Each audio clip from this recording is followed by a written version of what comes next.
আসসালামু আলাইকুম ভিউয়ার্স, সবাইকে কালোর কণ্ঠের শুভেচ্ছা। আমি মিজান রশিক আছি আপনাদের সাথে। কিছুক্ষণ পরই বাজতে যাচ্ছে ভারত বাংলাদেশ যুদ্ধের দামামা। চ্যাম্পিয়ন্স ট্রফির দ্বিতীয় ম্যাচে ভারতের মুখোমুখি হবে শান্তদের বাংলাদেশ। পরিসংখ্যান কি বলে, কেমন হবে আজকের ম্যাচ, আসুন দেখা যাক এক নজরে।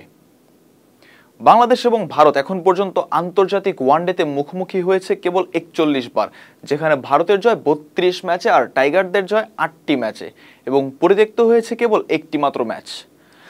তবে সর্বশেষ 5 ম্যাচের পরিসংখ্যান কি বলে?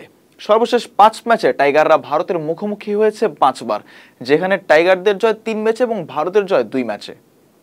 অর্থাৎ খাতা কলমে সব পরিসংখ্যানে বাংলাদেশ যোজন বিয়োজন পিছিয়ে থাকলেও শেষ 5 ম্যাচের দাপটটা কিন্তু টাইগারদের। কে হতে পারে বাংলাদেশের ট্রাম্প কার্ড? টাইগারদের জন্য ট্রাম্প কার্ড যিনি হবেন তার নাম শুনলে আপনারা ট্রল করতে পারেন, গাল মন্দ করতে পারেন।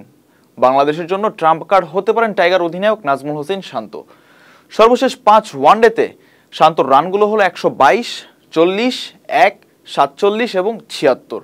অর্থাৎ সর্বশেষ 5 ম্যাচে শান্ত করেছেন 286 রান। তার মানে শেষ 5 ম্যাচে শান্ত 57.20 গড়ে 286 রান করেছেন। আপনি শান্তকে টি-20তে ট্রল করতে পারেন, টেস্টে ট্রল করতে পারেন, তবে ওয়ানডের জন্য কার্যকরী হলেন আমাদের এই শান্ত। এছাড়াও আছেন সৌম্য সরকার, তাওহিদ হৃদয়। বোলিংয়ে আছেন তানজিম হাসান সাকিব, তাসকিন আহমেদ এবং মুস্তাফিজুর রহমানরা।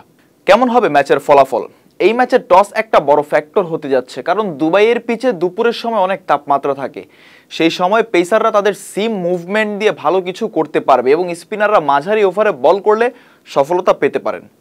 দ্বিতীয় ইনিংসে যারা ব্যাটিং করবেন তারাই সফলতা পাবেন দিন শেষে, কারণ ফ্লাডলাইটের নিচে ব্যাটাররা এই সারফেসে ভালো একটা সুবিধা নিতে পারবেন এবং খুব সহজে রান তাড়া করতে পারবেন।